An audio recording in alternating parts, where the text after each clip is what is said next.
सदपात्र को दान दिया जाता है, सिद्धपात्र को विद्या दान दिया जाता है। शिक्षा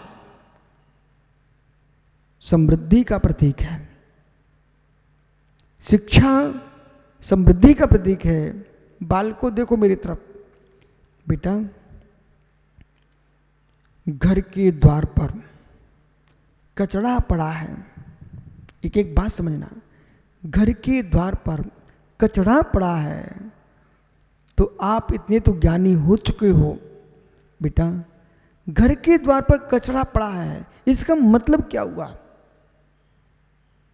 इस घर में रहने वाले लोग गंदे लोग हैं, जिन्हें अपने घर के द्वार की सफाई करना भी नहीं आता। घर के द्वार पर कचरा पड़ा है। पालक मुजफ्फरपुर, बेटा क्या मतलब निकला? जिसके घर पर कचरा पड़ा हुआ है इसका मतलब क्या है?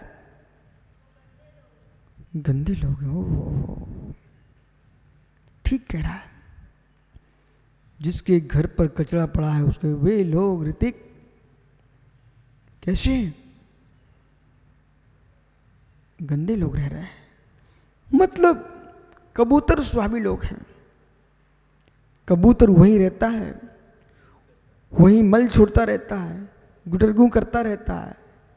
ओहो, एक छोटी चिड़िया होती है, मैंने अपनी आंखों से देखा, छोटी चिड़िया होती है, अपने घोंसले के अंदर से चोंच में मल उठा के बाहर फेंक देती है, घोंसले को मल का स्थान नहीं बनने देती है।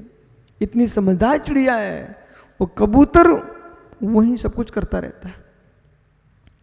ज्ञानियों समझिए मित्र, यहां पर क्या कह रहे हैं? जिस व्यक्ति के द्वार पर दीपक भाई कचरा पड़ा हुआ है, इसका मतलब है कितने कापोत निशाचक लोग इस घर में रह रहे हैं, प्रमादी लोग रह रहे हैं, गंदे लोग रह रहे हैं, जिनको कचरा द्वार पर पड़ा हुआ है। अच्छे लोग स्वच्छ रहते हैं,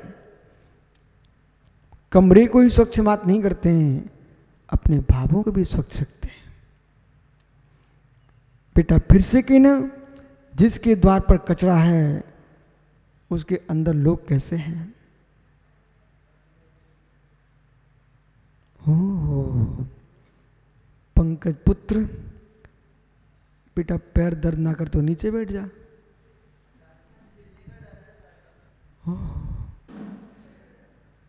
बालक एक प्रश्न है, प्रश्न ये है क्या नहीं, जिसके द्वारे पर कचरा पड़ा हुआ है घर के लोग कैसे हैं? बालक फिर से बोलना, गंदे हैं। मतलब कि घर के द्वार पर कचरा देख करके, घर के द्वार पर कचरा देख करके आपने उस घर के लोगों को गंदा कह दिया।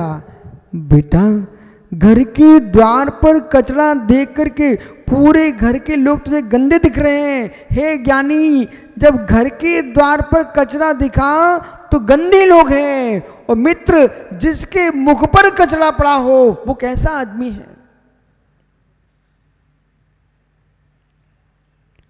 कचड़े के पड़े होने से घर के आदमियों का पता चलता है, अर्घ व्यक्ति के भाषा बोलने से व्यक्ति के अंदर के घर का पता चलता है। कचरा पड़ा, घूरा पड़ा हुआ है। अच्छे लोगों को घर चौक पूरा मिलता है, घर के द्वार पर दीप जला मिलता है, घर के द्वार पर सुंदर मित्र सुगंधित द्रव्यों का लेपन, सिंचन, धूप आदि का प्रयोग मिलता है घर के द्वार पर। मंदिर के द्वार पर कचरा नहीं मिलता, पुष्प मिलते हैं मित्र। मंदिर के द्वार पर सुगंध आती है तो अपने आप समझ जाते कि अंदर भगवान है। एक वो घर है जिसके सामने पहुंचते ही साक्षात ये पता चल जाता है कि अंदर भगवान है। और एक वो भवन है जिसके द्वार पर, और बताओ बेटा, ऐ बालकों, किसी के घर के द्वार पर सुअर बंधे हुए, इसका मतलब क्या है? तेरे घर पर द्वार पर कितने सुअर रहते हैं? ओहो, किसी के घर के द्वार पर गाय बंधी हुई है, तो किसी के घर के द्वार पर सुअर पड़े हुए हैं, बकरियां पड़ी हुई हैं, मित्र मुर्गे घूम रहे हैं, मित्र कबूतर घूम रहे हैं। घर के द्वार पर लेड़ी पड़ी दिख जाए तो पता चल जाता कि बकरी है इनके घर में। घर के द्वार पर मल पड़ा हुआ सुअर का, पीला पीला कत्थई टाइप का, तो मालूम चल जाता कि इसके घर में सुअर रहते हैं। और मित्र सुंदर गोबर पड़ा, गोमय गोमय, जिसको लोग लोक व्यवहार में पवित्र मानते हैं, मतलब गाय है इसके घर में।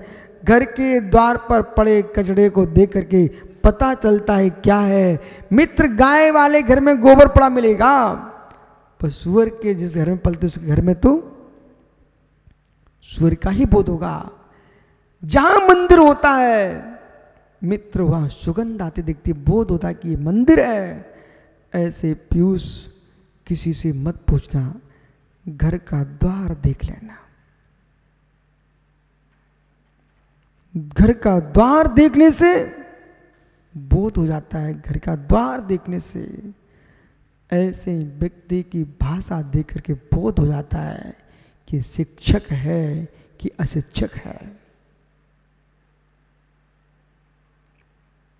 विद्वान की भाषा पद्धति शैली भिन्न होती है, अज्ञानी की भाषा भिन्न होती है। ग्रामीण की भाषा अलग होती है, शहरी आदमी की भाषा अलग होती है। मित्र भाषा के द्वारा तुम्हारी विद्वता का बोध होता है। तुम कुशल वीर हो, वो भाषा अलग होती है। तुम भीरू हो, भाषा बता देती है। कायर हो, भाषा बता देती है। बलवान हो, भाषा बता देती है। संयमी हो, भाषा बताती है। मित्र पापों से पंख से युक्त हो, भाषा बता देती है। दाता की भाषा और भिखारी की भाषा में अंतर नहीं होता ना। दाता की भाषा भिखारी की भाषा में क्या अंतर नहीं होता ना। दाता की भाषा हर समय वजनदार होती है, भिखारी की भाषा हर समय गरीब होती है। गरीब होती है, बिना गरीब की भाषा के दान मिलेगा भी नहीं बेचारे को।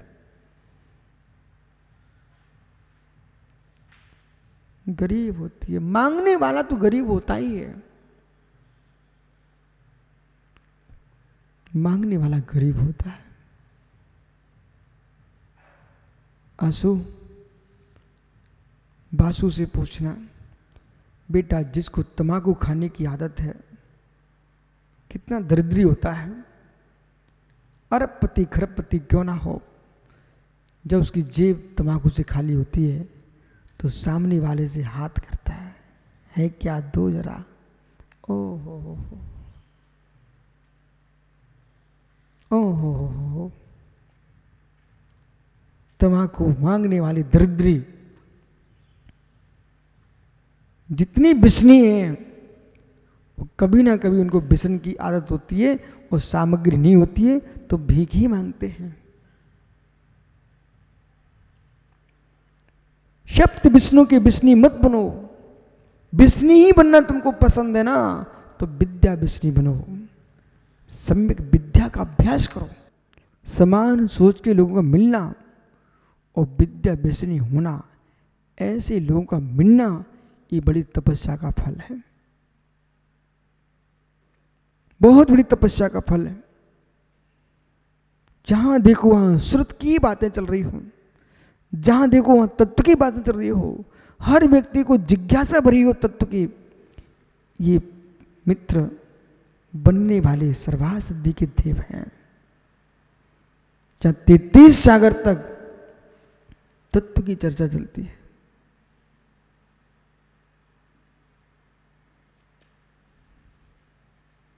विद्या की महिमा देखो। बालक जब आप प्रवचन करने बैठते हो, ये ऋतिक जैसे लोग ऐसे हाथ जोड़ लेते हैं, सिमित भाई एक प्रवचन बच्चा भी क्यों ना करे, उसके सामने लोग श्रद्धा से बैठते हैं। पूछो ऋषभ पंडित जी से, हे मित्र, ये विद्या की महिमा है, ये ज्ञान की महिमा है। जब ज्ञान की इतनी महिमा हो सकती है, वो ज्ञान सम्यक दर्शन और सम्यक चारित्र के साथ हो जाए तो वो ज्ञान निर्वाण का कारण बनता है। सम्यक से देव पद मिलता है, ज्ञान से यश मिलता है, चारित्र से पूजा मिलती है। जहां तीनों होते एक साथ वहां मोक्ष मिलता है।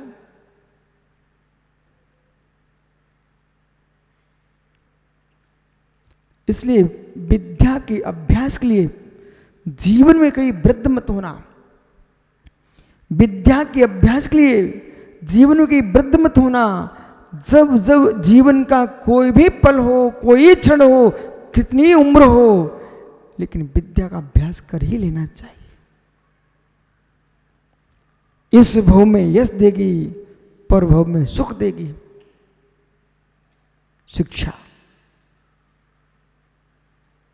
कभी ये मत सोचना अब ठीक है, अपना जीवन तो चल ही रहा है, अब बहुत पढ़ने से क्या लाभ। अपना जीवन तो चल ही रहा है, बहुत सीखने से क्या लाभ। यानी एक एक पल का सीखना तुम्हारे लिए केवल्य के उद्धतन का संस्कार है। पर ऐसा सीखना, सम्यक सीखना, विवेक से युक्त सीखना, और जिस विद्या को प्राप्त कर लिया है उसका अहंकार नहीं करना, और जिस विद्या को तुम नहीं जानते हो उसका विनय करना। ये जरूर अपनी डायरी पर नोट कर लेना। जिस विद्या को तुम जानते हो संजय सागर, उसका अहंकार नहीं करना, और जिस विद्या को तुम जानते हो नहीं हो, जानना चाहते हो, उसकी विनय करना। विद्या विनय से प्राप्त होती है। विद्या का फल भी विनय ही है। विनयहीन की विद्या किस काम की। ज्ञान जो है दंभ का कारण ना बने, ज्ञान जो है दंभ का कारण न बने, ज्ञान हमारे लिए लौकिकता का कारण बने। विवेकी की भाषा अलग होती है। शब्दों के ज्ञानी मात्र नहीं, सदाचार के भी ज्ञानी हों। कुछ लोग भैया बहुत पढ़े लिखे हैं, परंतु पढ़ा लिखापन उनका सदाचार विहीन है। अध्ययनशील पढ़ा लिखा छात्र, पढ़े लिखे लोग किसी को छुरा नहीं मारते हैं। मित्र, पढ़े लिखे लोग दूसरे के प्राणों को संभालते हैं अपने प्राणों जैसा।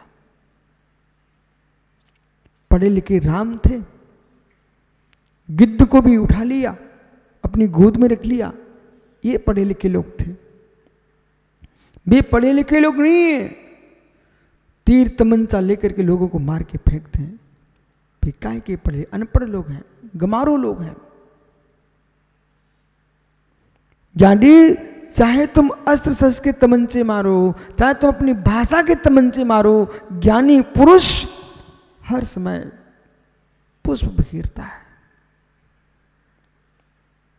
पंडित जी, ऋषभ भैया, एक गहरी बात सुनो।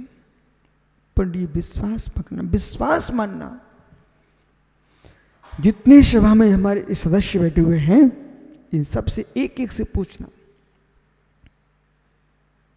सबसे पहले भोला है अपना पंडित। भोले पंडित जी, मित्र एक प्रश्न है। जहां पर सड़े पशु फेंके जाते हैं, जहां पर सड़े पशु फेंके जाते हैं, उन स्थानों पर तुम्हारा मुकाम कितने दिन का होता है? मेरे पास समय नहीं है और आपका मौन भी नहीं है, मुख से बोलिए। जहां पर सड़े पशु मरे फेंके जाते हैं, ओ हो, सड़े पशु की दुर्गंध, ओ हो। मित्र पुनः पूछ रहा हूं, जहां सड़े मृतक पशुओं को फेंका जाता हो, वहां बोला तुम्हारा ठहरना कितने समय तक का रहता है? क्या वहां पर तुम ठहरने के लिए तैयार हो? हे मित्र, जहां पर अशोक, आम्र, सागौन, शीशम, नींब, नींबू, चंपा, चमेली, जूही, मालती जैसे पुष्प खिल रहे हों और सुंदर सुंदर वृक्षावलियां हों, ऐसे फलदार पुष्पदार उद्यान में तुम कितने दिन नहीं ठहरना चाहते हो?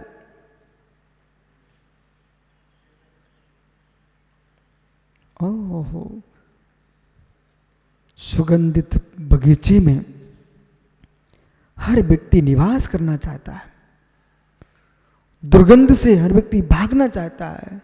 संदीप, बासो कुंड वैशाली का प्रवचन अपने हृदय में रख लेना और कहना, मैंने बासो कुंड को सुना था।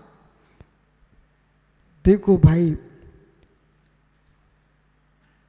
भाई बासु, बेटा पीछे देख, कितने फूल खिले, देख पूरा वृक्ष सफेद दिख रहा है, दिख रहा? नगर के बाहर के मेहमान भी आते ना, बासो कुंड गांव में पंडित जी, कोई किसी घर में मेहमान भी आता है तो उसका मन भी करता है, भाई क्या कहाँ जाऊं? बोले कहीं नहीं, जैन मंदिर चलो, वहां के उद्यान में घुमा के लाता हूं आपको, भगवान महावीर के दर्शन करा के लाता हूं। इस बिहार प्रांत में कोई नया अधिकारी भी आता है, उसका मन करता है पहले कहाँ जाऊं? बोले चलो महावीर स्वामी के, भगवान के दर्शन करके आता हूं। ओहो, उद्यान में सुबह सुबह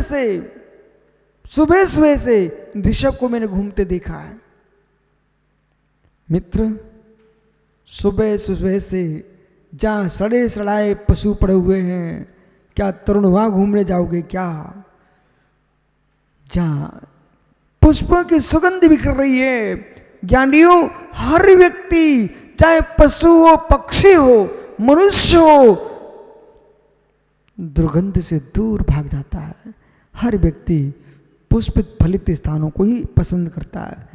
ऐसे भोला, यदि आपको ये बात समझ में आ रही है तो बेटा सुनो ध्यान से। जिनके बचन मुख चंद्र ते अमृत झरे,